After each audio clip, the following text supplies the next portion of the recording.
Hello and welcome to Ways to Change the World. I'm Krishnan Guru-Murthy, and this is the podcast in which we talk to extraordinary people about the big ideas in their lives and the events that have helped shape them. We are on location in an independent bookshop called The Book Bar in North London today because we're here to interview the winner of the Merky Books New Writers Prize, which is a competition set up with the prize really of a book deal. And the book is The Things We Lost by Jyoti Patel, which is already being discussed as an extraordinary debut novel. And Jyoti is winning prizes and being listed in lists of great writers. And it must all be very exciting. So welcome to the podcast. Thank you so much for having me. Now, the Merky Books Prize is about bringing unheard voices to the bookshelves. So what is it that is unheard about this story? So The Things That We Lost follows a mother and son who are British Gujarati.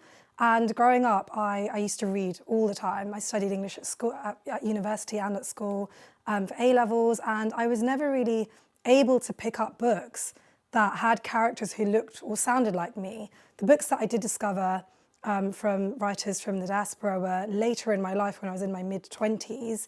And they were writers like Jhumpa Lahiri or Avni Doshi, writers who were Indian American. And I couldn't really see many in the UK, specifically female Indian writers, British Indian writers, and specifically not Gujarati British writers. And this story, like I say, follows a mother and son who are British Gujarati, and it's about their life and their family and the secrets within that family. So I think in terms of like the untold story, it's very much a story about a British Gujarati family that I hadn't seen on bookshelves growing up. And it flicks in time between the mother's sort of young years and her son. Absolutely, yeah. And there are lots of sort of time references Yeah. in terms of music and culture and Yeah. all the things that they're doing, which I really enjoy because it's my era, Oh. or the mother's era was really. But when you say Gujarati specifically, why are you not just Indian? That's a great question. So India is such a diverse country, and each state obviously has, pretty much its own language, religion, customs, culture, food. So someone who is from like somewhere like Bangalore is very different, I think, in the way that they're raised to someone who's from Gujarat. And Gujaratis do have very strong culture in terms of like family and food. Like food's a big theme in the book as well. And then even more nuance to that is, my family and the family in this book are in Britain through the East Africa route. So, there was a lot of movement from India when India got independence to East Africa, and then there was a lot of movement from East Africa, for example, when Kenya got independence, to England, to the UK, to America, back to India as well. So my parents were part of that twice migrant experience, and that's the same as the characters in the book. They come to England from India via Kenya. Right. I think Rishi Sunak is in that. Yeah, I think he might be.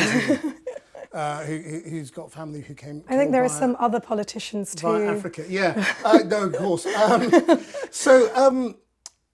But the characters in the book, I mean, what you've done is you've chosen not just, the complexity of it is interesting, not just British, Indian, Gujarati with Kenyan Asians in the background, but it's a mixed marriage. It's sort of. It is. It's about a British father who dies before the boy is born, and about his search for what he's lost. Absolutely. So, so why have you set it as a mixed relationship?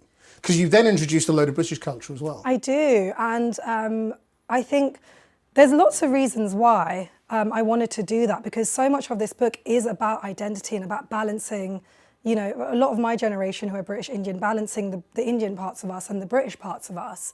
And I talk about that a lot in the book. It's one of the biggest themes about being too much of one or not enough of the other, or feeling like you're too much of one or not enough of the other, and how to balance that, and the way we perform our dual identity compared to the way our parents' generation performed their dual identity compared to like even their parents, and the ways that we assimilate or we choose not to assimilate, or the way that we just choose to live our lives as British Indians.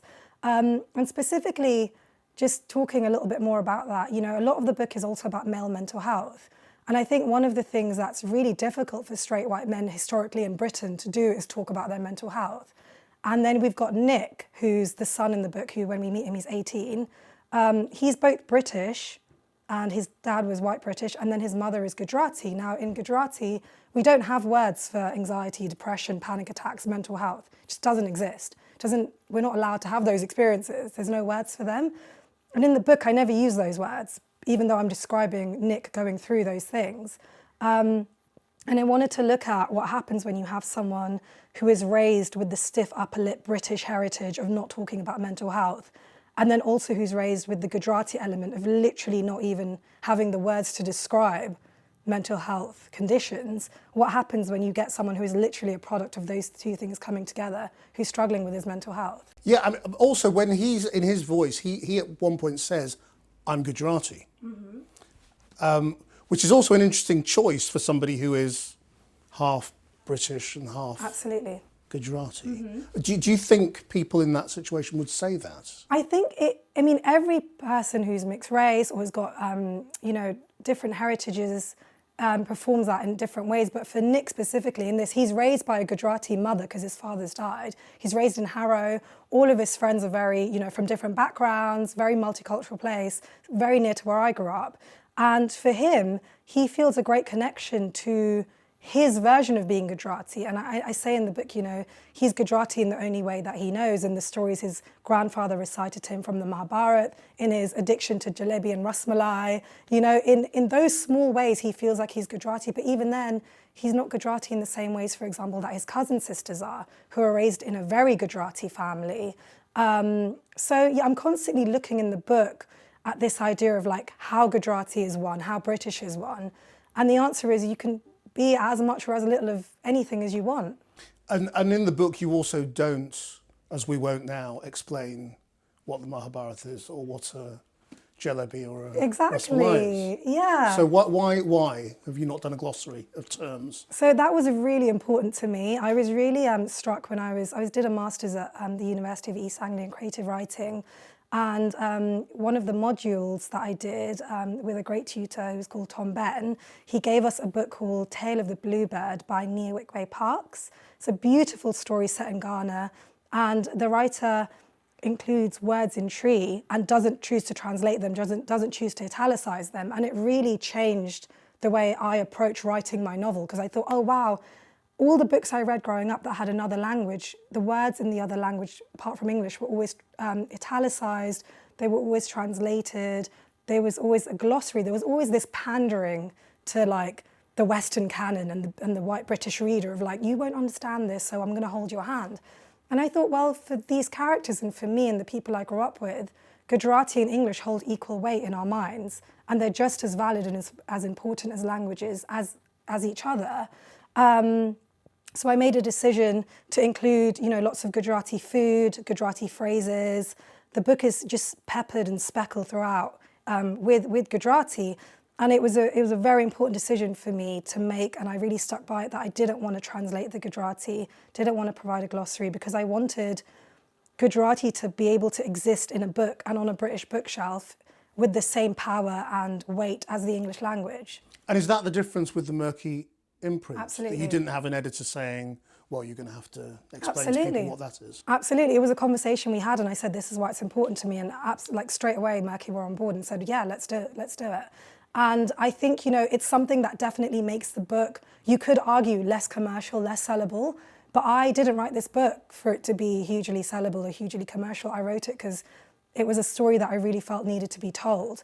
And that makes everything that's happening at the moment with The Observer and it being Indie Book of the Month and all the celebration around it so much more special to me, because it came from a very pure, quiet place of me. And it's always been my dream to write a book. So for it to have happened so beautifully, it just means a lot. So what were you doing before? I studied English at university for my undergrad, left, and worked in marketing, which I still actually do. That's the day job, isn't That's it? the day job. Well, so even having done this, you don't have enough money to be a writer? Well, I mean, hopefully at some point I will, but it's something that I really hope that one day I'd be able to look at doing full-time potentially. But for now, even my day job gives me a lot of stuff that's just above and beyond a paycheck. It's a big part of my identity as well. So but it's like I say, it's just a dream to have been published with Merky. But you did the MA at East Anglia. I did, yes. Which is a route many writers have taken. Can you explain why you did it and what it gave you? Yeah, so it was actually my mum who really encouraged me to do that course. It's a very famous, for anyone who doesn't know, creative writing program. It's, people like Ian McEwan, Ishiguro, like some of the big names have come out of that course. And I always really wanted to do it. It was always like a bucket list dream of mine to do that course, because I knew that it would open up doors, but also I knew that I would learn a lot from it about the theory and practice of how to put together a good piece of fiction. It's arguable what good is, but a piece of fiction that the sort of literature that I like to read. And I went and did that course, and it absolutely transformed the book, because when I did that course, I had a 50,000 word draft that was incredibly messy. It was all told from Nick's perspective, all written in the past tense. And within a couple of weeks, I quickly realised the book didn't work without Avni, the mother's perspective too. Without her story and her perspective, we don't get her love story with Elliot, the father. She turns into like a bit of a stock villain if we only see her through Nick's perspective, because she's holding on to all these secrets. So it really taught me, like I say, how to be very deliberate and precise and considered about how I put together the book. And it was life-changing, not only for me as a writer, but also just me as a person. The friends I made on that course I know I'll have for life. And it was a great thing to do for me. It's quite interesting that for your first book, you chose to write in the voice of a young man. Mm-hmm. I mean, why? So, yeah, it's interesting because, it's told from the perspective of a mother and her son, a 45-year-old widow and her 18-year-old son, and I'm neither a mother nor a son, but I chose those perspectives. And I think it started with Nick. Like I say, the first draft was told from Nick's perspective, and for me, he's the one in the book with all the agency. He's the one who's driving the plot forward. And I really wanted to write it from his perspective because I'm exploring a lot of things in this book that I think, even though the plot is fictional, I'm exploring a lot of things that were quite close to my life, like about identity, belonging, etc. And I worried that if I wrote it from a young female protagonist, I was 25 when I started writing this, a young female protagonist who's 18, she would feel too close to me. It would be your story. It would be my story, and this is a work of fiction. And a very easy way for me to separate myself from the plot and the narrative and the voice in the book was to make it a young 18-year-old boy who's obsessed with cars and, hanging out with his mates. And it created a point of separation, and very quickly the narrator became not me, but someone very clear to me as a separate character. Right. And it was really fun as well to write from the perspective of an 18-year-old boy. It was really fun.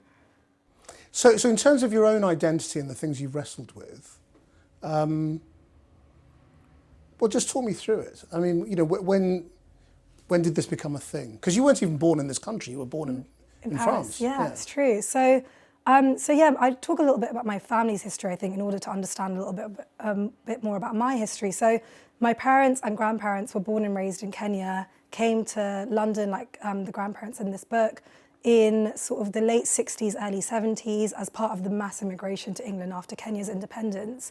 They settled in northwest London, as these characters do too. And then my mum and dad both had big jobs working in the tech industry. So separately, before they met, they lived in like San Francisco and Zambia and Brussels and Denmark and all over the place. And then they met in London and got married. My brother and I were then born in Belgium and Paris. And then when I was, I think maybe like 3 or something, we moved to London. When I was 5, we moved to Bangalore, the south of India. And then we moved back here again a couple of years later. And then I've been in London, and I very much feel like I'm a Londoner. But something that comes up in this book is this idea of where are you from? Which is a question that I struggled with a lot in my early 20s, specifically when I was living outside of London. I left London to go to university in a rural town like Nick does. For me, it was Norwich. And I really struggled when people would say, where are you from? Because the answer was London. And they'd say, oh, but where were you born? And I'd say Paris. And it still wasn't good enough for them. They'd say, so where are you French. Really from? Absolutely. Yes. And then they'd say, well, where were your parents born? Kenya. Oh, so you're Kenyan. And I was like, if you're asking me what my heritage is, it's Indian. I'm Gujarati, but I'm a Londoner. And that's a question that's been, around a lot recently. And it's something that I look at a lot in this book, because the question of where are you from, it's asking, where do you belong? And sometimes you belong to many places. And specifically also in the book, a quote that keeps coming up in the reviews and stuff is this idea of, Nick being asked, where are you from? And he says, when I'm asked by someone who's white, it feels like I'm being othered. I feel like they're asking me, how are you different to me? What's the point of difference between us? Whereas when he's asked, where are you from, by someone who's from a minority background, it's a question that's saying, how are we alike in our difference? What's the point of commonality here? It's a question of like an alliance between two people. And there's a great deal of nuance when that question is asked from a place of othering or from a place of commonality. Yeah, I mean, it's a nice little moment. But I wonder, given, obviously this has been discussed hugely because of Susan Hussey meeting Ngozi Fulani in Buckingham Palace and the fallout from that encounter. I mean, obviously a lot of people since then have said, well, why can't white people also just be curious and interested and an ally? Yeah. Rather than assume that they are othering you. Absolutely, yeah. What do you think about that? I think that's a great point, and I've definitely been asked, where are you from? Probably not in those words, by people who are not from a minority background themselves and not at all felt othered, in many points in my life, because I think there's a way to ask someone, what's your heritage or what's your cultural background? Or, like, I've been to India, are you from Punjab or are you from Bangalore? There's a way to ask that question from a point of commonality too. But I think also, like, Akala talks a lot about this in his book Natives, and it's something that it really resonated with me, that when you are someone who's from a minority background in the UK or in a Western country and you've experienced racism, like, you develop like a shorthand, you develop a sense for when someone's asking you a question, if it's coming from a place of genuine curiosity and interest or if it's coming from a place of othering. You feel that. And I think it's really important to be able to have conversations like the ones me and you are having now, and the conversations that people are having because of what's happened recently at Buckingham Palace, because I think it opens up the conversation. And it. You do, but it's really interesting because what's happened since that particular conversation is that the two women have met. We've had Prince Harry out there saying there's no way in a million years Susan Hussey's a racist or meant anything bad by it. And I don't know what we're supposed to make of that, but I suppose what I'm getting at is, can you go back to some of those instances where you thought you knew where someone was coming from and that it was a bad place? Yeah. And go, well, maybe I got it wrong. Yeah, so that's a really good point, actually. And like, I remember when there was a moment where I was like, I'd been living in Norwich for a while and I'd had a plethora of unsavoury experiences with people. And I was so disillusioned with small rural towns in the UK, for which there are many. And I think this is another point as well that I'd like to talk about, which is when you've come from a multicultural city and then you move to somewhere that's not that, and all of a sudden you're so aware of your skin colour.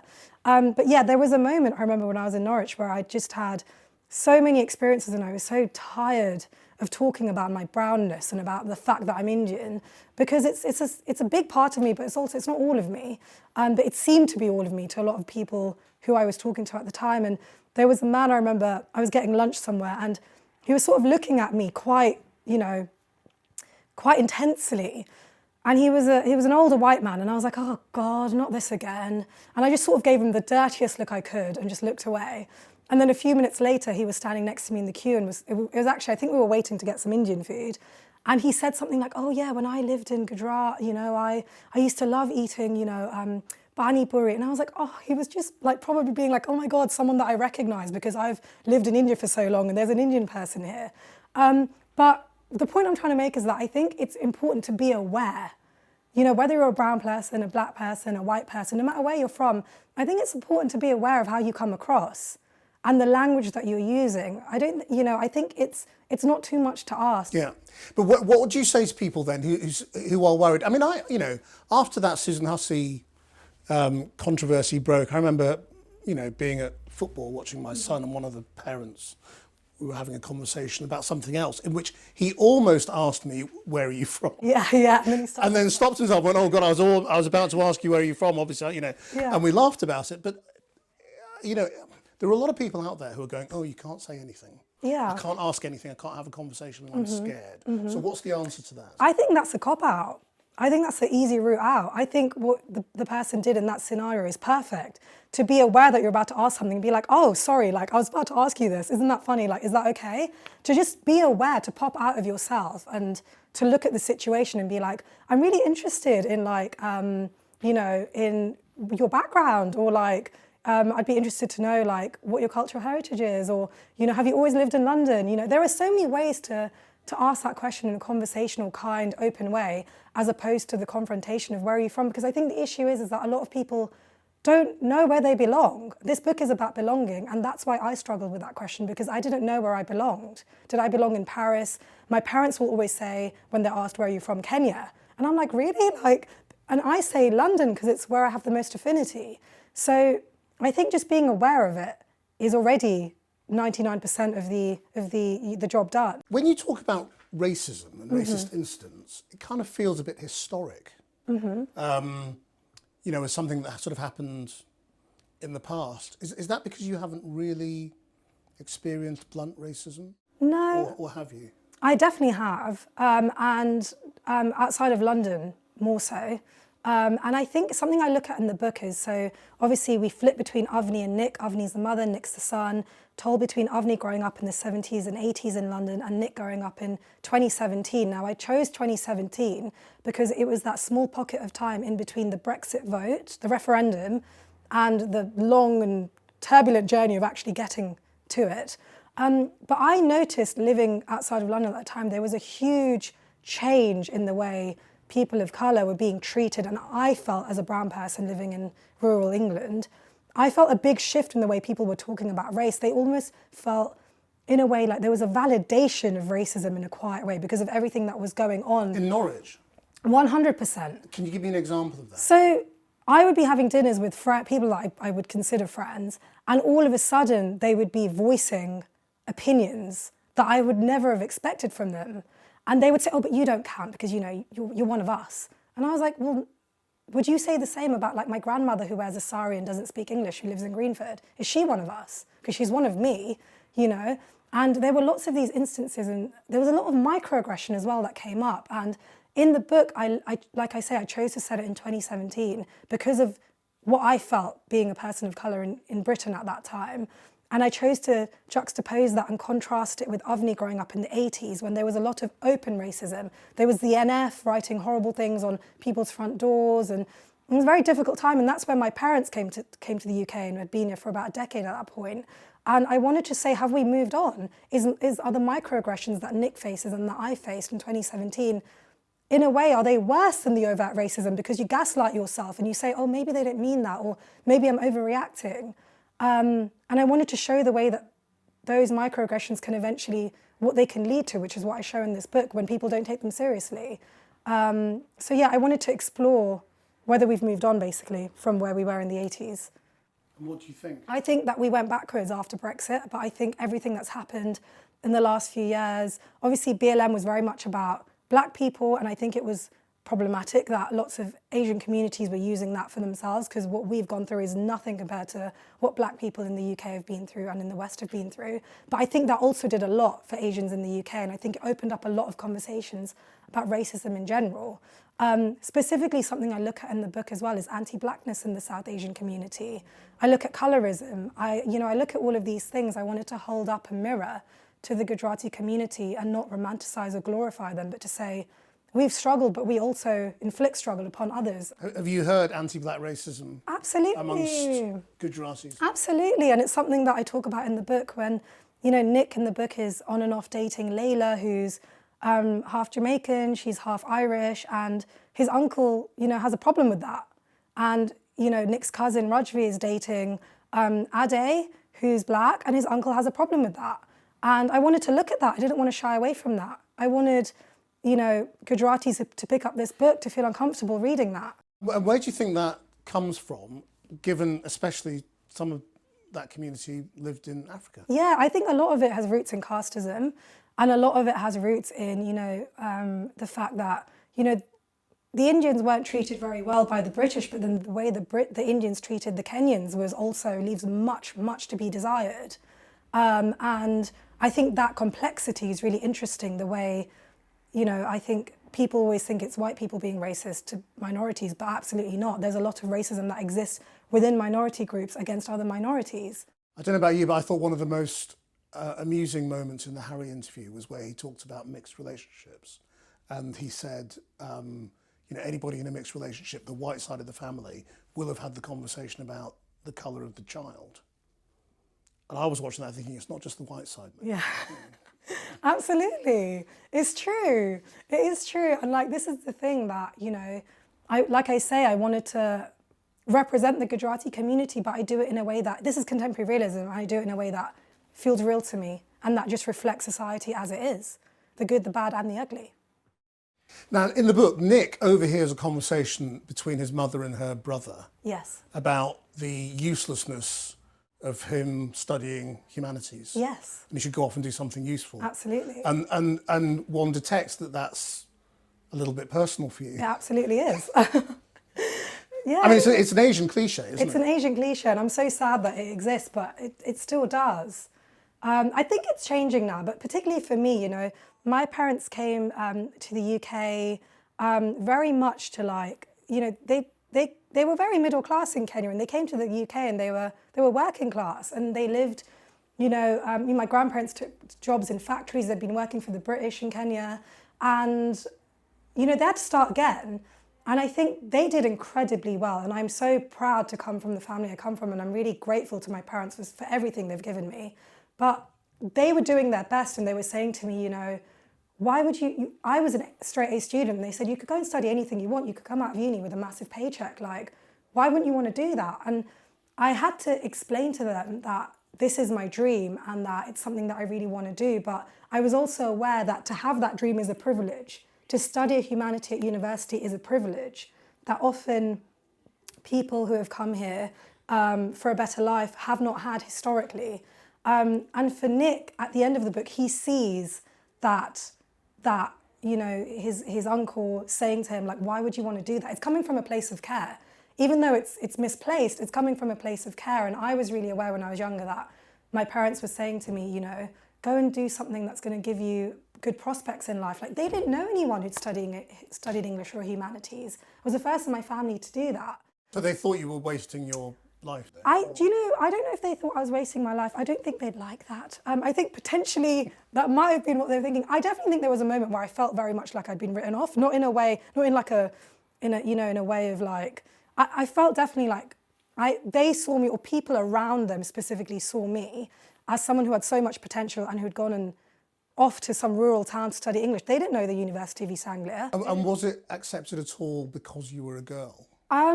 Therefore, it might not matter as much. That's an interesting point. Which is another yeah, Asian cliche. It's another Asian cliche, and I think my family, my mum has a PhD in computer software. She was very successful in her career, and my family have always been very much like, you go and be, a big, powerful woman.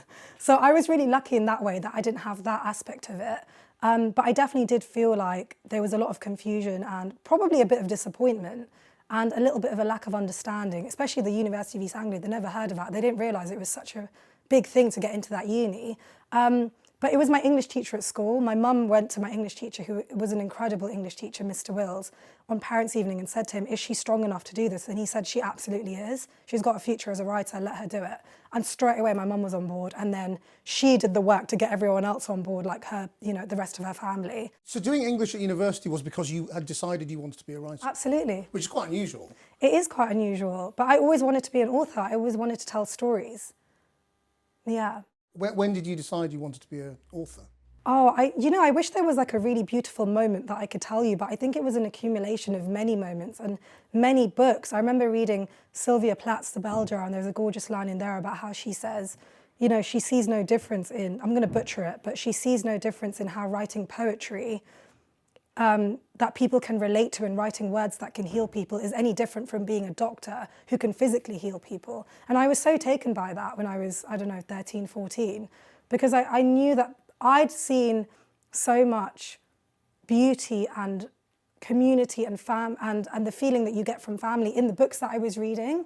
I felt so comforted and loved by books. And I thought one day if I could do that for someone else, like that's the most beautiful thing I could ever think of doing. Did you have the confidence to say, yeah, I'll be a published author and that'll be my living? Do you know, I know it's not yet, but it might be quite soon. Maybe not the second part, but I definitely said this is something that I want to do. And I almost couldn't even explain where that drive came from. It was just something innately that I thought I want to tell stories, I want to write, I want to connect with people, and I want to do it through the written word. It was a very profound, deep, it wasn't even a feeling, it was a fact. I was like, I'm going to do that. I didn't know how it would happen, and I personally thought this would happen when I was 60 and I had a long career and a bunch of kids, and I'd done something else, and then I was like, oh, I always wanted to be a writer. So was the career in advertising the sort of the sensible backup option? What? So I left the undergraduate degree when I was 21, I think, and I thought, I really don't want to move back home, so I need to make some money. And I thought, content marketing, I can write. You know, for my day job, I write. I write about tech and I write about software and accounting, but I write. And I thought, I'll be writing and I'll be developing those skills, but I'll be earning good money for it. So it was what I thought, it was another way that I could live the dream of I can earn money, I can be writing for a living, I could be every day sinking into the power of the written word to sell software, but alas, it's still writing. So that's what I chose I wanted to do. So I in the whole of my third year at university, I had 3 jobs whilst doing the course full time so that I could leave, and I got a great internship with a music foundation doing marketing for them, and then I just carried on into content marketing, which is what I still do now. And do you enjoy it? Do you know, I actually really do, because I feel like, I know it's like probably not the romantic answer, but I actually genuinely do, because my day job gives me a great sense of community. I feel like I get a lot of my identity from being someone in the corporate world, which probably people don't want to hear that, but it's the truth. And I do really one day hope I can be an author full time, but until then, I'm very happy in my day job too. You do want to be a full-time writer? I would love to do that. That's my absolute dream. Given you sort of become a writer while doing other things, how do you think, I mean, have you not got used to that way of working? I have. And I think there's also a great deal of fear. So Elizabeth Gilbert talks about this idea a lot in her books, and specifically in the book Big Magic, about when you're a creative person, you have the fear. And it's very cushy. You know, I'll be honest with you, I'm a single woman living alone. I've got mortgages, I've got bills, I have a certain lifestyle. And it's scary to think, oh my God, I'm going to let go of my paycheck and a big part of my identity, and going to work every day and seeing all my mates and working with them.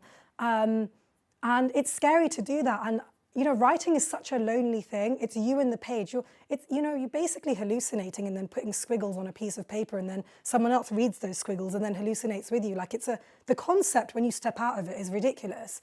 But I get so much more, like I say, from my day job than just the paycheck. Like, it's the sense of community and stuff, which I think you can build through writing. But at the end of the day, you are sitting alone every day at your desk. And I'm a very extroverted social person, so that idea does scare me a little bit.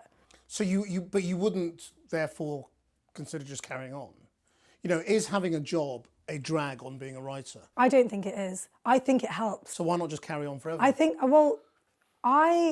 if I get busy enough with the book stuff, where my whole week is full, like this whole week is full, so I've taken a week off from work, and that happens consistently, and I'm earning enough money from it, I would definitely be like, okay, it's time. But, you know, I think until then, I'm happy to do both. And I also think a lot of the people that I know who write full time will spend 8 hours a day walking the dogs and having cups of tea and procrastinating, and then squeeze in 30 minutes of writing. I don't have the luxury of procrastination. I work a long day, I come home, I cook myself a dinner, I sit down and I have an hour and a half to write. And if I do not write in that time, I don't get the luxury of a whole day. And that's how I wrote this book. And I think, you know, there's a cliche of ask someone busy to do a good job. And the reason why I think I was able to write this the way I did was because I was able to feed off the energy of working full time and being a busy woman. And it meant that I didn't have time to procrastinate. I just had to get the thing done. What have you learned about your own identity from having written a book that examines identity? A lot. I think the process of writing this book, for me as the writer, was the process of marrying the two parts of myself. And to feel okay, I now am so much freer with, you know, if my best mate Charmy gives me a call and I'm with my colleagues and we're flitting in and out of Gujarati and English, I don't feel shy about that. I don't speak Gujarati with an English accent. I just do it. You know, there's so many small things in my day-to-day that I feel like have just really, the Indian and British parts of myself have really aligned now.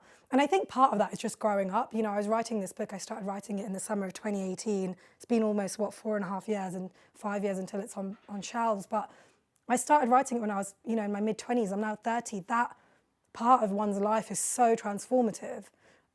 So yeah, I definitely think the book allowed me to marry those two parts of myself. And really, a lot of the book was also having conversations with my parents about their history and their lives. And it brought me a lot closer to them and to their stories too, which was very beautiful for me. Can I just briefly ask you about your name? Yes. Partly because this is a conversation I'm having in my family. Mm-hmm. Most British people probably don't say your name right. They don't know. So say your name. I say Jyoti Patel. Right, and it's Yes. spelled Jyoti. It is, yeah. Which most people will say Jyoti. Absolutely, and that's when I meet people, I will say, "Hi, I'm Jyoti," but when I meet someone, So you do that. I do Right, you do do that anglicize, because the problem is that, you know, a lot of people will try and say Jyoti and they will butcher it. So when I meet someone Indian, like when I met you this morning, I was like, "Hi, Krishnan, I'm Jyoti." But if you were a white British presenter, I would have said, "Hello, good morning, I'm Jyoti." Yeah. And I'm okay with that. It's taken me a while to be okay with that, but it upsets me when people try and say, and they end up with Jyoti or Jyoti or some horrific concoction. I'm Jyoti or I'm Jyoti, and I'm okay with being both. And that's part of the marriage that I'm talking about, of the two parts of my identity.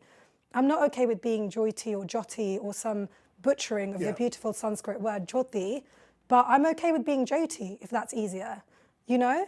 It's a good question as well, actually, because when I was younger, I didn't like my name because no one could say it. Yeah. And now it means a lot to me, you know, like a lot of... No, we've all done this in our family, so we all say our name wrong. We do. In fact, my brother says his first name wrong because Really? most people look at his name, he's called Ravi. Yes. R-A-V-I. Yeah. And everybody looks at his name and calls him Ravi. So Yeah. now he now stands This up is and says, it. "Hello, I'm Ravi." Absolutely. But he's now having a debate with the rest of us about it's time we all started pronouncing our names Yeah, right. it is. Because I pronounce Guru-Murthy as it is Yeah. wrong, because I say Guru-Murthy Yeah. for an English audience. But yeah, it's quite challenging for identity, I think, how you say your It name. is, and I think that was, you know, that whole, like, a lot of that can be summarized. A lot of what I explore in the book can be summarized in the conversation we've just had about whether I'm Jyoti or Jyoti and the fact that it's okay to be both. And it's the same for Avni in the book. Are you sure it's okay to be both, though? I think it is. I really think it is. I think it's okay because I feel like in an ideal world, I would love for everyone to call me Jyoti, but the reality is the Western mouth doesn't know how to make that noise. It's a They don't know how to do the T behind the teeth. Do you know what I mean? They always go outside the lip. And in an ideal world, I would love to be Jyoti all the time. But what I love is that when someone does call me Jyoti, for example, I've got a few colleagues at work who will call me Jyoti when we're in meetings. It is like a hug. It's a term of endearment. When I was on the course at UEA, I was Jyoti, and I had a few friends on the course who were from India or Bangladesh or Pakistan. And, you know, the professor would be like, to Jyoti's point, and then my peers would be like, yeah, so I agree with Jyoti's point. And it was like a hug. So it's become this sort of secret code that when someone does say it right, it means the world to me. And when someone doesn't, that's okay too, because I'd rather that than them butchering it. But Avni's the same in the book, you know, she's spelled A-V-A-N-I. A lot of people want to call her Avani or Avni, but her name is Avni. It's pronounced the way that it would be spelled U-V-N-I, but it's written A-V-A-N-I. And I do the same with her in the book, where it looks like it's a simple pronunciation, but really lots of people can trip up over it. Yeah, we'll get it wrong. Yeah. So where are you now? You're now on to the difficult second book. I know. It's a big mountain, that one. Yeah, because there's all this pressure of like people like the first one. And well, the second one's also going to be Gujarati British family. It's also going to be set in Northwest London, and it's also going to be about family secrets, but it's a lot lighter, hopefully a lot funnier than this book. Follows a female British protagonist, this time in her late 20s, similar to me. And I think it is going to be a little bit close. It's definitely still going to be a piece of fiction, but I think it will be closer to my life than these characters in terms of like the plot and stuff. But yeah, I really am enjoying to getting to know the new cast of characters in that novel. And does the success you've had with this so far help you write the second one, or is it, oh crumbs, it's got to do as well as the first or better? Do you know, like, I'm someone who does have thoughts like that, but I'm also someone who tries really hard to be kind to myself and say, like, this book already, what's happened with it is way beyond anything I could have ever dreamed of, genuinely. And I did it, like I say, from a very quiet, humble place. I did it because it was an important story to tell. And I want to make sure I approach the next book in the same way, to cut out all of the celebration and the joy around it. And, you know, return to that on the days that I'm having writer's block or I'm struggling to believe in myself. But really just to come to the page thinking, this is a story that needs to be told, so I'm going to tell it. And that's it, you know, and to just write it for the sake and the art and the beauty of writing it, as opposed to thinking about, because I think that can be quite a slippery slope when you get too consumed in all of that. It's fun and I'm really grateful for it, but I'm a writer because I want to write, not because I want to make loads of money or be celebrated. All of that is a massive bonus. If you could change the world in any way, how would you change it? I would love to see young people from minority backgrounds, from working class backgrounds, young people who haven't historically had a clear pathway into the arts, whether that's literature, music, you know, visual art, filmmaking. I would love to see more pathways for them in the arts. I would love to see more presenters who look like us, more writers who look like us, more filmmakers who look like us. And I would love, yeah, that's how I would change the world. I think Merky have done that for me. They've opened a door, and I'm constantly looking for ways to keep that door open. It's something that's really important to me in this journey, is that all the little kids who felt like me, who read a book and were moved by it and said, I want to do that one day, feel like they can and feel like it's not going to be a struggle for them. Jyoti Patel, or Jyoti Patel, depending on your ability to say it. Thank you very much indeed for joining us. Thank you so much for having me.